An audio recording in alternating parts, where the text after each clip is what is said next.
आपल्यासोबत पालघरचे खासदार हेमंत चावरा आहेत. सर, काय सांगाल, आज भारतीय जनता पार्टी पक्षामध्ये बहुजन विकास आघाडीच्या दिग्गज कार्यकर्त्यांनी पक्षप्रवेश केलेला आहे?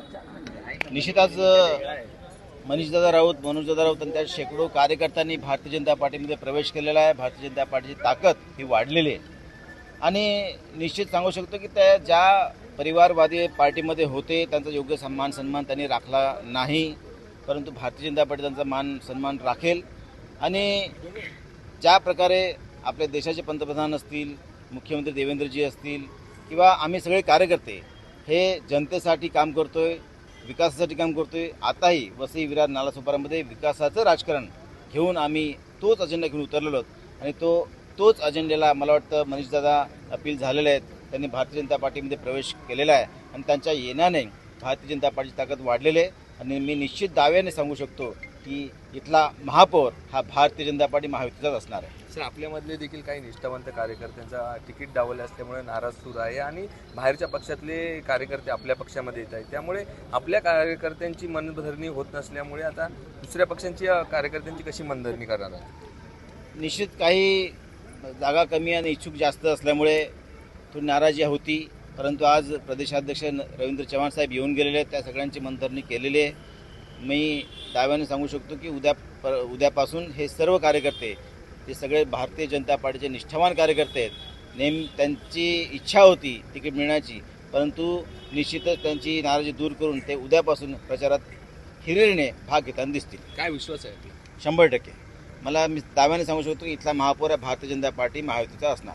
निश्चितच आपण जर बघितलं असेल तर या ठिकाणचे जे पक्षप्रवेश केलेले कार्यकर्ते आहेत ते देखील आहेत. मनोज राऊत, मनोजजी, काय सांगाल, आज आपण सर्व कुटुंबांनी आज बहुजन विकास आघाडीला रामराम ठोकत भारतीय जनता पार्टीमध्ये पक्षप्रवेश केलाय? नवीन वर्षाची नवीन दिशा हा जो पक्षप्रवेश आहे या आपल्याच लोकांनी आम्हाला फसवून हे सगळं केलेलं आहे. तिकीट गेली, नो प्रॉब्लेम. आता हे नवीन वर्षाची नवीन दिशा, जो सन्मान आम्हाला भेटायला पाहिजे होता तो भेटला नाही आहे आणि आज आम्हाला सकाळी कळलं का हे झालेलं नाही आहे, हे केलेलं आहे. याचे पुरावे वरिष्ठांनाही भेटलेले आहेत. याच्या पलीकडे काय मी सांगू शकत नाही. आम्हाला लोकांची सेवा करायची आहे, मनोभावे करायची आहे आणि ती आम्ही करतच राहणार. भारतीय जनता पार्टीमधून आम्हाला लोकांची सेवा करायची आहे आणि तिकिटीचा विषय आता इथे राहिलेला नाही आहे. आम्ही मनापासून मेहनत करणार, सगळे उमेदवार निवडून आणणार, एवढंच मी तुम्हाला सांगतो. काय नाराजी होती? तिकीट कापला असल्यामुळे या ठिकाणी पक्षप्रवेश केलाय? नाही, नगरसेवकांकडून हा मोठ्या प्रमाणात त्रास होता आणि तो सिद्धही झालेला आहे. आणि तुम्ही बघा, प्रभाग क्रमांक 6 मध्ये जेवढ्या तिकीट्स दिलेल्या आहेत त्या नगरसेवकांच्या कुटुंबियांना दिलेल्या आहेत. बरोबर आहे. पाटील, ऐका, हे प्रशांत राऊतचे कोण आहेत विचारा. मिनल ताई आहे, त्याही माझ्या भगिनी आहेत, त्यांच्या मुलीला भेटलेला आहे. हेमांगी पाटीलचे मिस्टर विनोद पाटील आहेत. मग जर तुम्हाला असंच करायचं होतं तर आम्हाला स्पष्ट सांगायचं का Manish, sorry, we will try next time. त्याच्यामुळे हा आमच्या अन्याय झालेला आहे आणि कुटुंबापेक्षा आमच्या कार्यकर्त्यांवर अन्याय आहे, कारण का आमच्यापेक्षा फार जास्त पटीने दिवस रात्र मेहनत करणारे हे कार्यकर्ते असतात. जर आम्हाला न्याय नाही भेटत तर जनतेला न्याय भेटणार नाही. जय हिंद, जय महाराष्ट्र. तुम्ही काय सांगाल, आज तुम्ही देखील युवा आहेत आणि युवा कार्यकर्ते या ठिकाणी भारतीय जनता पार्टीमध्ये गेले? बघा कसं आहे, इन्फ्रास्ट्रक्चरवर काम करायच्या फक्त गोष्टी होतात. तिकडे तुम्ही एकदा कारगिल नगरला फेरी मारली आहे तुम्ही कधी? तर तुम्ही बघा, तुम्ही तिकडे येऊन पहा इन्फ्रास्ट्रक्चर काय आहे. तिकडे लोकांना कचरे टाकायला कचऱ्याचे डबे नाही आहेत, गटर साफ करायला, गटर तुंबतात ना, गटर साफ करायला उभं राहायला जागा नाही आहे. तुम्ही तिकडे साफसफाई हे गोष्टी करतात मोठ्या मोठ्या कोण. मी बिलीव्हच नाही करत, मी बघितलंच नाही आहे काम. मी लहानाचा मोठा झालोय, तिकडे येऊन जाऊन मी सगळं पाहिलंय. मी माझे वडील इतक्या दिवस बहुजन विकास आघाडीमध्ये काम केलेलं आहे आणि आता भारतीय जनता पार्टीमध्ये अचानक आलात. बघा कसं आहे, आमचं नेतृत्व माझे काका, माझे वडील हे दोघं करतात, ठीक आहे. तर ते आम्हाला जे सांगतात आम्ही ते करतो. आम्हाला असं दाखवलं गेलं आतापर्यंत की तुम्ही काम करा, काम करत राहा, पक्षाचा हे करा, तुम्ही ते करा, सगळं करा, पण त्याच्या अगेन्स्ट काम होत नाही असं मला वाटतं पर्सनली. ज्या पातळीवर काम झालं पाहिजे त्या पातळीवर काम होतच नाही. इन्फ्रास्ट्रक्चर बनत नाही, स्पोर्ट्ससाठी इन्फ्रास्ट्रक्चर नाही. तिकडे तुम्ही पॉप्युलेशन बघा ना, सगळ्यात डेन्सली पॉप्युलेटेड एरिया आहे कारगिल नगर. स्टॅटिस्टिकल अनालिसिस बघा तुम्ही, तुमच्याकडे असेल, बरेच कॅम्पेनिंग वगैरे चालू आहे, तुम्ही बघा, त्याच्यावरती तुम्हाला समजेल की काय चाललंय काय नाही चाललंय. मी इकडे बोलून काही फायदा नाही आहे. मला फक्त एवढंच वाटते की एज्युकेटेड जर लोक असतील तिकडची तर तिकडे सुधारणा होतील. तिकडे शाळा बांधल्या आहेत, अधिकृत आहेत अनधिकृत आहेत, ते तुम्ही फाइंड आउट करा. मी ते काय आता सांगणार नाही, माझं ओपिनियन मॅटर करत नाही त्याबाबत. बट आहेत बऱ्याच गोष्टी आहेत, तुम्ही बघा. निश्चित आपल्यासोबत उमेदवार देखील आहेत वार्ड क्रमांक 6 मधले हितेश जाधव.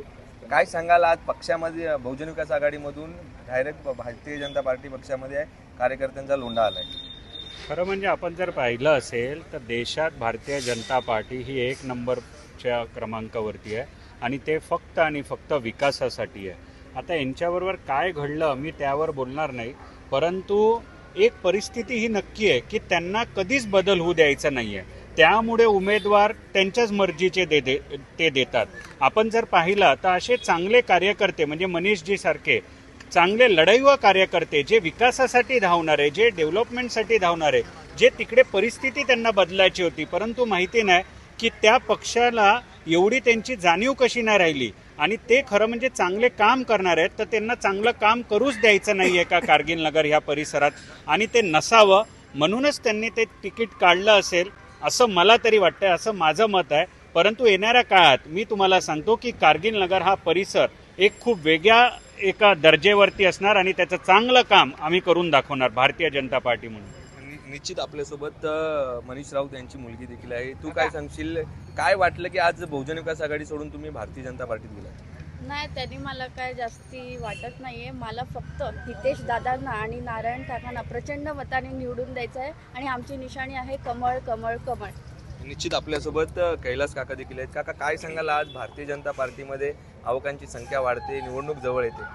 नाही, चांगलं आहे ना, कारण जे मनीष राऊत सारखा तुल्यबळ कार्यकर्ता आणि गेल्या मी 20 वर्षापासून बघतो, 20 ते 25 वर्षापासून बघतो, चांगल्या प्रकारे तिथे काम करतो आणि नवीन डेव्हलपमेंट, नवीन विचार, नवीन इन्फ्रास्ट्रक्चर, नवीन हॉस्पिटल, ह्या ज्या फॅसिलिटीजसाठी जर कोणाबरोबर राहायचं असेल तर भारतीय जनता पार्टीशिवाय पर्याय नाही. माननीय मोदीजी आहेत, महाराष्ट्रात देवाभाऊ आहेत आणि जर ही आल्यावर डायरेक्ट काम होऊ शकतं. मिडिएटर कशाला पाहिजे? जर ते निवडून आले तर मिडिएटर लागणार. शेवटी ह्यांना सगळं आणण्यासाठी देवाभाऊंकडेच जायचं आहे, मग डायरेक्ट करा ना. सगळं डायरेक्ट साधा कार्यकर्ता डायरेक्ट जाऊन तुमची कामं करून आणेल. काय विश्वास आहे आपल्याला? आज 108चा नारा दिलेला आहे, काय विषय नाही. निश्चित आपल्यासोबत मनीष राऊत देखील आहेत. काय सांगाल सर, आपलं तिकीट नाकारल्यामुळे आपण भारतीय जनता पार्टीमध्ये प्रवेश केलाय? बघा, जर एखादा कार्यकर्ता एखाद्या पक्षाला 25-30 वर्ष देत असेल आणि त्याच्यानंतर शकुनी मामा छळ करून तिकीट खात असेल, अपमानास्पद वागणूक देत असतील तर त्यांनी काय करावं? मी फक्त माझ्या जनतेच्या हितासाठी, आमच्या कार्यकर्त्यांच्या हितासाठी, जनतेच्या हितासाठी मी या पक्षात आलो आहे. माझ्या त्यांच्यासाठी जे जे करता येईल ते मी करीन. बाकी आता निवडणुकीनंतर नक्कीच तुम्हा सर्वांना कळेल का मनीष राऊतनी काय केलं आहे. काय काय ध्येय आहे आपलं या निवडणुकीमध्ये? विकास झाला नाही? पाहिजे. याआधी विकास झाला नाही. नाही तर आता सगळं बोलू का? तुम्ही तेवढे अर्धा तासाची 35 वर्षाची बाईट मी आज थोड्या वेळात नाही देऊ शकत. तुम्ही रॅलीमध्ये या. काय भूमिका असेल या पुढची आपली? माझी भूमिका काय असणार आहे? मी ज्या पक्षात आलेलो आहे त्यासाठी एकनिष्ठेने जनताची सेवा करीन. धन्यवाद. निश्चितच आपण जर बघितलं असेल तर एकनिष्ठेने जनतेच्या सेवेसाठी आम्ही भारतीय जनता पार्टी पक्षामध्ये पक्षप्रवेश केले असल्याचं देखील मनीष राऊत यांनी सांगितलेलं आहे. संदीप गायकवाड, APS मराठी, वसई.